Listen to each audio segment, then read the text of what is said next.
Nuestro cerebro y nuestra vista son muy fáciles de engañar. La tecnología está influyendo cada vez más en lo que nosotros percibimos como realidad. Y esto hace que cada vez pueda llegar a ser más difícil distinguir lo que es realidad de simulación. What I'd like to show you today is something in the way of an experiment. Today's its debut. It's a demonstration of augmented reality. And the visuals you're about to see are not pre-recorded. They are live and reacting to me in real time. I like to think of it as a kind of technological magic. So, fingers crossed, and keep your eyes on the big screen. Augmented reality is the melding of the real world with computer-generated imagery. It seems the perfect medium to investigate magic and ask why in a technological age we continue to have this magical sense of wonder. Magic is deception, but it is a deception we enjoy. To enjoy being deceived, an audience must first suspend its disbelief. It was the poet Samuel Taylor Coleridge who first suggested this receptive state of mind. I try to convey a semblance of truth in my writing, to produce for these shadows of the imagination a willing suspension of disbelief that, for a moment, constitutes poetic faith. This faith in the fictional is essential for any kind of theatrical experience. Without it, a script is just words. Augmented reality is just the latest technology, and sleight of hand is just an artful demonstration of dexterity. We are all very good at suspending our disbelief.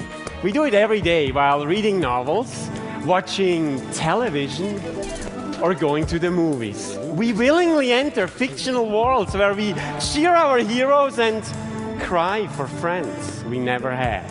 Without this ability, there is no magic. It was Jean-Robert Houdin, France's greatest illusionist, who first recognized the role of the magician as a storyteller. He said something that I've posted on the wall of my studio. A conjurer is not a juggler.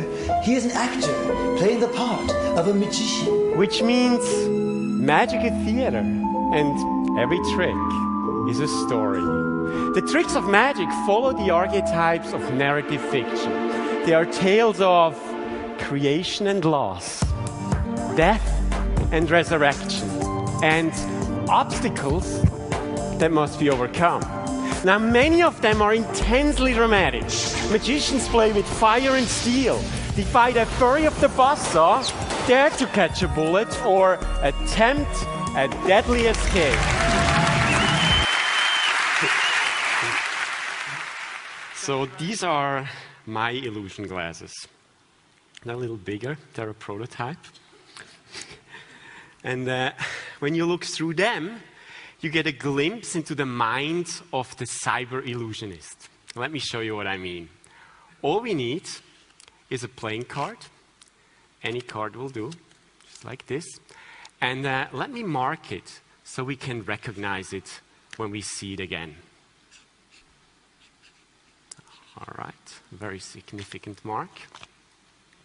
And let's put it back into the deck, somewhere in the middle. And let's get started. System ready. Acquiring image. For those of you who don't play cards, a deck of cards is made up of 4 different suits. Hearts, clubs, diamonds, and spades. The cards are amongst the oldest of symbols and have been interpreted in many different ways. Now, some say that the 4 suits represent the 4 seasons. There's spring, summer, autumn, and... My favorite season is winter. Well, yeah, mine too. Winter is like magic. It's a time of change when warmth turns to cold, water turns to snow, and then it all disappears. There are 13 cards in each suit. Each card represents a phase of the 13 lunar cycles. So over here is low tide, and over here is high tide, and in the middle is the moon. The moon is one of the most potent symbols of magic. There are two colors in a deck of cards. There is the color red and the color black, representing the constant change from day to night. Marco, I did not know you could do that. And is it a coincidence that there are 52 cards in a deck of cards, just as there are 52 weeks in a year?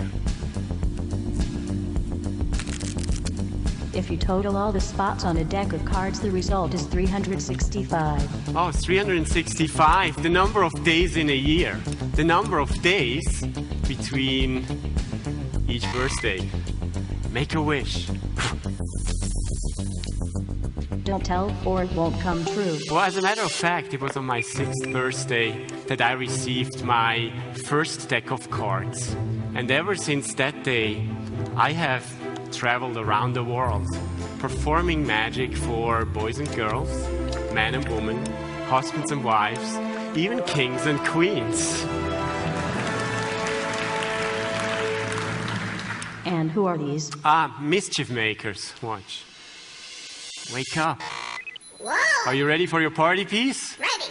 Let me see what you got. Presenting my pogo stick. Watch out. Whoa, whoa, whoa. But today, I am performing for a different kind of audience. I'm performing for you. Sign card detected. Well, sometimes people ask me, how do you become a magician? Is it a 9 to 5 job? Of course not. You got to practice 24/7. I don't literally mean 24 hours, 7 days a week. 24/7 is a little bit of an exaggeration. But it does take practice. Now, some people will say, well, magic, that must be the work of some evil, supernatural force.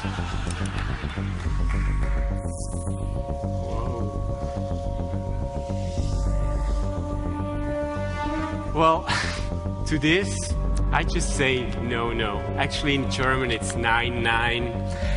Magic isn't that intense. I have to warn you, though, if you ever play with someone who deals cards like this, don't play for money.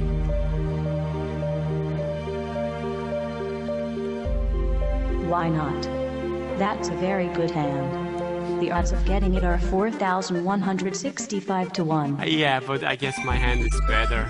We beat the odds.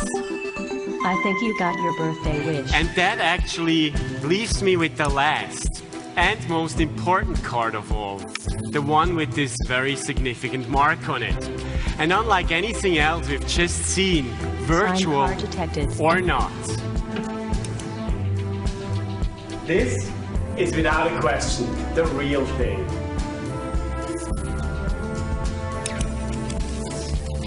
Bye-bye.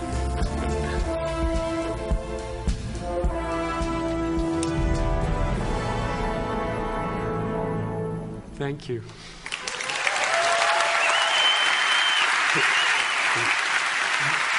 Thank you very much.